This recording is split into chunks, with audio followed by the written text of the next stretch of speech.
Avis vascular centre మన దేశంలోనే the best varicose vein hospital. అంటే వ్యవసాయం అన్నారు కాబట్టి నేను ఎక్కడ విన్నాను, ఒకనొక టైంలో ఈ కష్టాలు పడలేకో లేకుంటే ఏం చేయాలో తెలియకో నేను ఇంకా వెళ్ళన్నా, సినిమాలు వద్దు, చాలా కష్టంగా ఉంది, నేను వ్యవసాయం చేస్తాను అంటే మీ నాన్నగారు ఒప్పుకోకుండా లేదు బిడ్డ నువ్వు ప్రయత్నించు అని చెప్పారు. నిజమేనా? అవును సార్. అదే కొంచెం నాకు బాగా అంటే ఇంటికాడ కూడా అప్పుడే 3 సంవత్సరాలు అయింది సార్ పోయి. ఉమ్, కుక్కుకి ఏమడుగుతాం సార్ వాళ్ళు నెలకి అమ్మ నార్మల్ మాదే మిడిల్ క్లాస్ కూడా అన్నాం మనం. ఊళ్ళలో మిడిల్ క్లాస్ అంటే చాలా తోపాయి, ఉమ్, మిడిల్ క్లాస్ కంటే ఇంకొంచెం తక్కువే. ఉమ్, సో ఆ ఫ్యామిలీలో రోజుకొచ్చి నెలకు వచ్చేసి 5,000 10,000 పంపలేరు కదా సార్. అవును. ఆ టైంలో 3 సంవత్సరాలు అట్లా నాకు ఇచ్చిర్రు, నెల ఇడిచి నెల అట్లనే పంపిర్రు. ఉమ్, కానీ తర్వాత నాకే ఇక అనిపించి రావట్లేదు, ఏం రావట్లేదు, పోదాం ఇంటికే పోయి ఉందాం, అది వచ్చినప్పుడు ఇంటికి అవకాశం వచ్చినప్పుడు మళ్ళీ పోదాంలే అనుకుంటే మా నాన్న ఒప్పుకోలే. ఉమ్, పోరా పోయినాక ఆల్రెడీ ఉండరాదు అని చెప్పి అన్నాడు. ఇక ఎందుకు ఈ పనులు చేస్తాం, మళ్ళీ చూసేటోళ్ళు అందరూ ఏమనుకుంటారు. అక్కడ కూడా కొంచెం కాన్ఫిడెన్స్ ఇచ్చింది మావాడు. ఉమ్. ఓ ఏం కాదు పోను అన్నాడు. అంటే ఇల్లందు నుంచి ఒక 30 కిలోమీటర్ల లోపలికి వెళ్తే ఆ, మీ ఊరు పేరు చెప్తారు ఒకసారి? కొమరారం. కొమరారం. నక్సల్స్ ప్రభావితం ఎక్కువ ఉండే ఏరియా, యా సార్, ఉద్యమాల గడ్డ, యా సార్, తిరగబడే మనుషులు, అణచివేయబడ్డ మనుషులు యా. ఎక్కువ అక్కడ. అలాంటి ఒక నేపథ్యం నుంచి సినిమా అనే ప్రేమ ఎలా పుట్టింది? మా నాన్న సార్, ఉమ్, మా నాన్న నేను అంటే చిన్నప్పటి నుంచి ఎందుకు మరి ఆ పిచ్చి, మా నాన్న అంతకుముందు పాటలు మా ఇంట్లో బాగా టేప్ రికార్డులు ఏముంటుండేది, పెద్ద డెక్కులు ఉండేవి, ఆ డెక్కులలో పాట వచ్చేది. ఉమ్, సో అవి వినుకుంటా మా నాన్న కూడా చిరంజీవి గారి ఫ్యాను. ఉమ్, ఆ ప్రభావం నాకు మీద పడ్డది. ఆ ఉమ్, తర్వాత చిన్నగా పేపర్లలో ఏ సినిమా వచ్చినా దాని గురించి చదవటం. ఉమ్, ఎవడన్నారా ఈ సినిమా హీరో హీరో ఎవడరా అంటే ఆ హీరో పేరు కాకుండా ఆ డైరెక్టరు, ఆ మ్యూజిక్ డైరెక్టరు, ఆ ఎడిటరు, కెమెరామ్యాన్, ఏమంటారు ప్రొడ్యూసర్ ఎవడు, అది ఏ రోజున రిలీజ్ అయింది అని మొత్తం చెప్పేటండి. ఉమ్, అట్లా మైండ్లో పెట్టుకునేటండి. సో అది చిన్నగా ఇక ఘోరం అయిపోయింది. ఇక కథ రాసి ఎక్కడిపోయింది అది. ఉమ్. నా 6th క్లాస్లోనే ఎన్టీఆర్ అనే కథ రాసిన. ఎన్టీఆర్ గారికి. ఆ. ఉమ్, సో అట్లా ఏం రాసినో తెలియదు, కానీ ఆ టైటిల్ ఒకటి పెట్టుకొని కింద రాసుకునేది ఇట్లా ఇట్లా అవుతుంది అని. ఉమ్. సో అట్లా ఇంట్రెస్ట్ పెరిగింది. ఏం పెట్టే టైటిల్? అది యుగంధర్ అని పెట్టినా. యుగంధర్ అని పెట్టి రాసినప్పుడు చిన్నప్పటి నుంచి ఎన్టీఆర్ అంటే చాలా ఇష్టం అంట. ఆయన స్టూడెంట్ నెంబర్ 1, ఆది సినిమాలు చూసి చాలా ప్రభావితం అయ్యారంట. యా నాకు ఎన్టీఆర్ అంటే మస్తు ఇష్టం. కలిసే ప్రయత్నం చేశారు ఎప్పుడన్నా? నా ఏడనా లేదు ఆడిదాకా రాలేదు. ఇప్పుడు మీకు కలవాలని ఉందా? డెఫినెట్గా మా నాన్నకి చిరంజీవి గారిని కలవాలంటుంది, నాకు ఎన్టీఆర్ అని కలవాలంటుంది. సూపర్, మంచి కాంబినేషన్ ఇద్దరిది. అండ్ నాన్నగారు చిరంజీవి ఫ్యాన్ అని చెప్పారు మీరు. అవునవును. అంటే చిరంజీవి గారిని అభిమానించని ప్రేక్షకుడు అంటూ ఉండడు తెలుగు గడ్డ మీద, ఆయన ఇష్టపడిన ఆడినంటూ ఉండడు. అలాంటి మెగాస్టార్ చిరంజీవి గారి సినిమాలో నెక్స్ట్ మీరు యాక్ట్ చేయబోతున్నారు. నిన్ననే బాబీ గారు అనౌన్స్ చేశారు.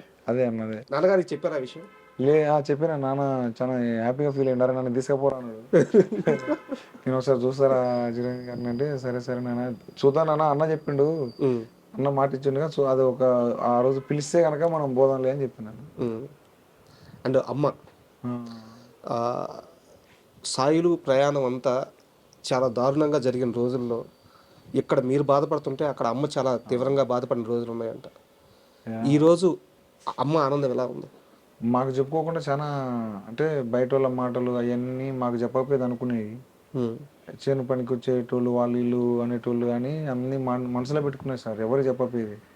కానీ అది అర్థం చేసుకున్న మా పిన్నోళ్ళు ఉంటారుగా, మా పిన్నోళ్ళు మా అమ్మమ్మోళ్ళు వాళ్ళు మాకు వేసేటోళ్ళు, మీకు చెప్పట్లేదు రా, అది ఇట్లా అనుకుంటాను మనసులో బాధపడుతుంది, మీకు అర్థం కావట్లేదు రా భయ్ అని చెప్పి తిట్టేటోళ్ళు మా వాళ్ళు.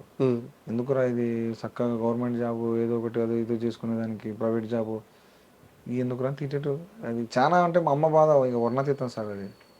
ఎందుకంటే మేము ముగ్గురం మొగళ్ళం, దీన్ని ఏమంటారు, ఇప్పుడు ఆడపిల్లలు ఉంటే ఇంట్లో అదొక పని ఇదొక పని ఉంటుంది. అవును. నేను పెద్ద కొడుకు, నేనేమైతేనో తెలియదు, మా తమ్ముడు ఉన్నాడు, వాడు ఇంటికాడ పనులు చూసుకుంటాడు. సో చదివిపించిన వాళ్ళు ఎవరు జాబ్ చేయట్లే. ఒకడు సినిమా అంటాడు, ఇంకోటి అంటాడు, అరే వీళ్ళు ఎవరు జాబ్ చేయట్లే చదివిపించినాగా అని చెప్పేసి ఆమె బాధ అనుకుండే. ఆ తల్లి బాధ ఉంటుంది, అది ఉన్నది. మా అమ్మ నిజంగా వర్ణతీతం సార్. ఈరోజు సినిమా రిలీజ్ అయ్యి ఇంత పెద్ద సక్సెస్ అయ్యి తన బిడ్డని ఇంతమంది పొగడతా ఉంటే ఆ తల్లి మీతో చెప్పిన మాటలు ఏంటి? అంటే అదే సార్, బాధ వచ్చినప్పుడు చెప్పలే, ఆనందం వచ్చినప్పుడు చెప్పలే, కడుపు దాచుకుంది. అంతే. నా బాధ వచ్చినప్పుడు కూడా నాకు చెప్పలే, అరే ఇట్లా అంటారా అని. ఇలా ఆనందం అన్న కూడా లోపల బయటికి చెప్పలే. ఉంది నాకు అర్థమైపోతుంది కదా సార్. మా అమ్మ కొంచెం ఏమంటారు లోపల దాచుకుంటుంది ఎక్కువ, మా నాన్న ఓపెన్ అవుతాడు. నిన్న జరిగిన ఫంక్షన్ ఏదైతే సక్సెస్ మీట్ ఉందో మీ లైఫ్లో అతి కీలకమైంది, ఇన్నాళ్ళు మీరు ఎదురు చూసింది ఆ రాత్రి కోసమే. అవును సార్. అలాంటి ఒక వేదిక మీదకి మీ తల్లిదండ్రులను ఎందుకు తీసుకురాలేదు? అది చిన్న ఒక ఇష్యూ ఉండే సార్, అది దానివల్ల నేను తీసుకురాలేదు. అంటే చెప్పొచ్చా? అది లేదు సార్, అది ఉమ్, అది అంటే అది పర్సనల్ దానివల్ల రాలేకపోయారు. ఓకే. నేను మాకు వరంగల్లో ఒకటి ఉంటుంది మ్యూజిక్, అంటే పాటలకు మ్యూజిక్ ఏదో పెడతా ఉంటారు మా వాళ్ళు. ఓకే. అక్కడ తీసుకొస్తా, వరంగల్ తీసుకొస్తా. అది అప్పుడు సార్ట్ అవుట్ అవుతుంది, అప్పుడు వస్తారు మా వాళ్ళు. అండ్ రాజు వెడ్స్ రాంబాయ్ ఈ కథ విషయానికి వస్తే ఎప్పుడు ఈ సీడ్ మీ బ్రెయిన్లో పడింది? 2016 సార్. 2016. 2016 నుంచి రాసుకుంటున్నా సార్.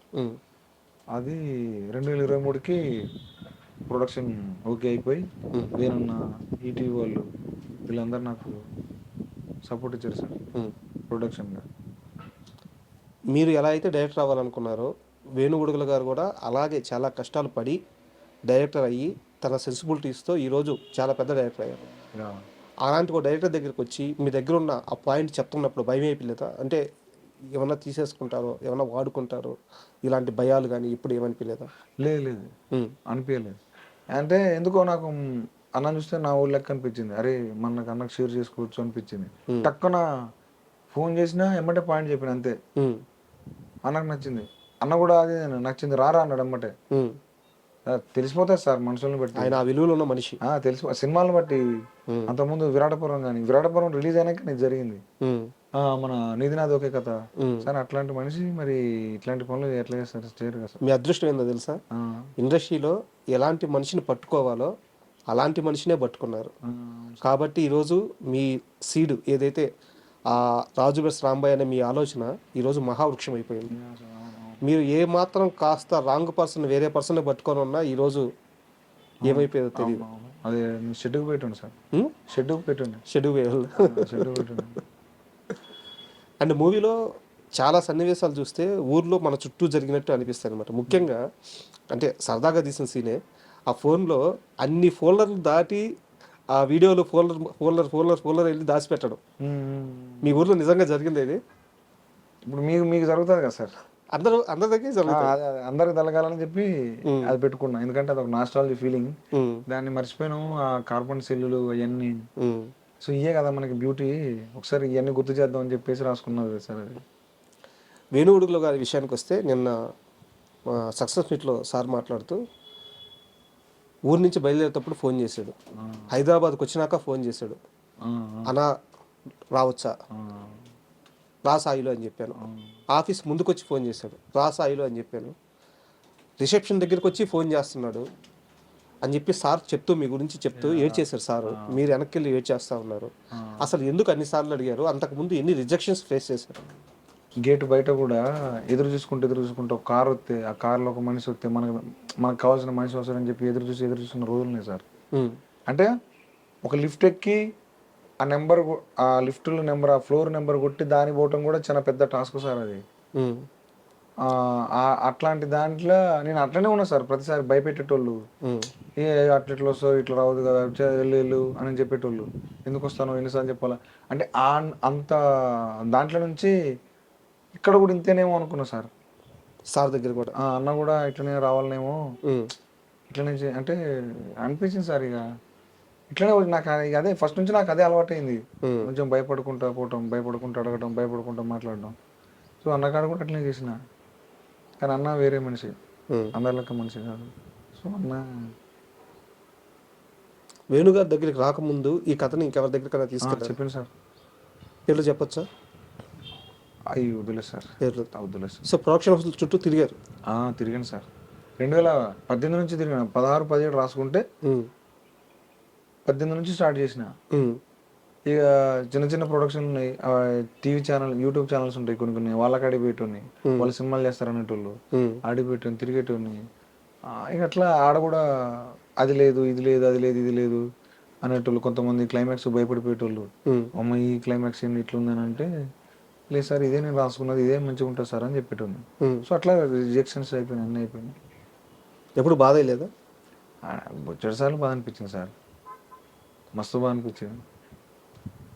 అవి ఏమో నా లెక్కనే అందరూ ఉంటారు సార్, అంతే. నాదేం స్పెషల్ ఏం కాదు, అందరికీ ఇదే సార్. సినిమా ఉండి అందరికీ పిల్లలు కష్టాలు, రిజెక్షన్స్,